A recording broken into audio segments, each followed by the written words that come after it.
किसान भाइयों, जैसे कि आपको पता है कि हमारी फसल इस टाइम पर 85 से 100 दिन के आसपास की हो चुकी है और इस टाइम पर जो दाना भराई का काम था वो भी शुरू हो गया है। या दोस्तों, गेहूं में जो दाना भरता है उनकी बालियों में, वो भी काम पूरा कंप्लीट हो चुका है किसी किसी खेत में।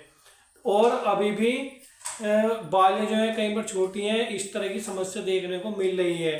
तो मेरे किसान भाइयों, इस टाइम पर आप क्या कर सकते हैं? यदि आपने मेरे बताए अनुसार अगर काम किया होगा अपने फसल में, तो दोस्तों आपको किसी तरह की दिक्कत नहीं आएगी। परंतु दोस्तों, यदि आपने मेरे बताए अनुसार काम नहीं किया है तो आप अभी 1 से 2 क्विंटल का लाभ ले सकते हैं। क्योंकि इस टाइम पर आप पहले की तरह तो खैर नहीं हो सकता है। आज इन्हीं सब बातों पर चर्चा करेंगे। मैं विकास राज आपके अपने YouTube channel I love farming में स्वागत करता हूँ। मेरे किसान भाइयों, जैसे कि मैं आपके लिए अच्छी अच्छी वीडियोज लाता रहता हूँ खेती से संबंधित, जिससे आप अपने खेत में ग्रोथ कर सकते हैं और दोस्तों आप अपना उत्पादन बढ़ा सकते हैं। तो दोस्तों, ये सब जानकारी पाने के लिए हमारे चैनल को सब्सक्राइब करें और बेल आइकन को प्रेस कर लें और इस वीडियो को ज़्यादा से ज़्यादा शेयर करें ताकि और किसान भाई भी इसका लाभ कमा सकें। तो मेरे किसान भाइयों, जैसे कि आपको पता है कि 85 से 100 दिन या 100 दिन से पार भी कोई कोई फसल हो चुकी है गेहूं की। तो मगर फिर भी दोस्तों आप किस तरह से उत्पादन बढ़ा सकते हैं? यदि दोस्तों आपका अगर 1 से 2 क्विंटल भी उत्पादन बढ़ता है ना, तो दोस्तों तब भी आपका कहीं ना कहीं बेनिफिट ही होगा। सबसे पहला जो काम है वो है परागण का। यदि आपके खेत में परागण अच्छे से हो रहा है तो दोस्तों आपकी जो बालियां हैं भी अच्छी रहेंगी, दाना भी अच्छा रहेगा। परंतु अगर परागण नहीं हो रहा है तो उसमें सबसे जो खास रोल अदा करती है वे करती है झंडा पत्ती, यानी कि जो पत्तियां सबसे ऊपर ऐसे होती है ना, ऐसे साइडों में फैली हुई वे होती है झंडा पत्ती। परागण अच्छा होने के लिए ये डिपेंड करता है तापमान पर। यदि आपके खेत का तापमान 23 से 24 डिग्री सेल्सियस है तो दोस्तों कहीं ना कहीं परागण अच्छा होगा।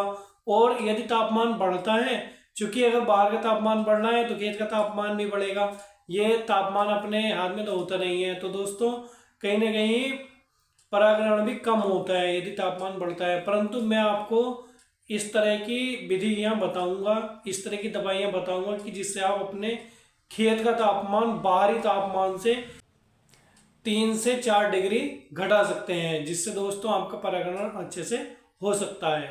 तो इस टाइम पर सबसे जो मेन रोल होता है वो होता है झंडा पत्ती का। झंडा पत्ती यदि आपकी हरी भरी रहेगी, उसमें किसी तरह का कोई रोग नहीं आएगा, जैसे व्हाइट रस्ट और येलो रस्ट आ जाते हैं, तो दोस्तों अच्छी बात है। आपको फोटोसिंथेसिस यानी कि प्रकाश संश्लेषण की क्रिया भी अच्छे से होती है। जो आपने नीचे खाद वगैरह लगाए थे पहले, वो पहुंचाने का काम जड़ से ऊपर तक वो झंडा पत्ती करती है दोस्तों। तो झंडा पत्ती का हमें इस टाइम पर खास ध्यान रखना है।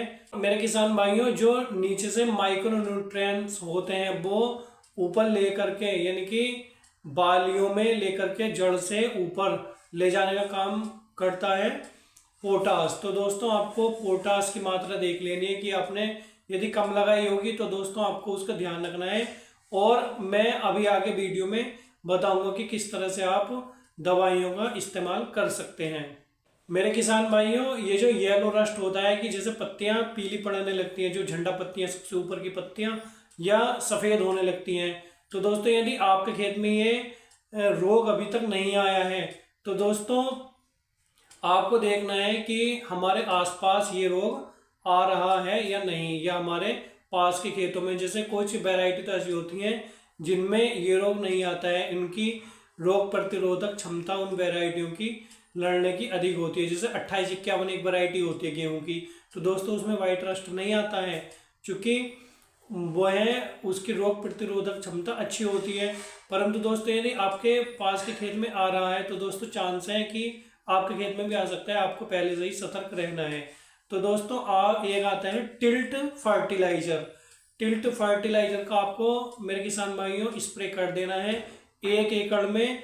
ये आपको लगाना है 200 ml की इसकी मात्रा लगानी है, डोज लगानी है अपने खेत में। तो दोस्तों आपको वाइट रस्ट और येलो रस्ट देखने को नहीं मिलेगा। या दोस्तों आप नेटिवो का स्प्रे कर सकते हैं, नेटिवो के स्प्रे से भी ये रस्ट वगैरह नहीं आते हैं। दोस्तों आपको पता नहीं चल रहा है कि आपके खेत में रस्ट आ रहा है या कोई रोग लग रहा है, तो दोस्तों एक ऐप आता है प्लांटिक्स के नाम से।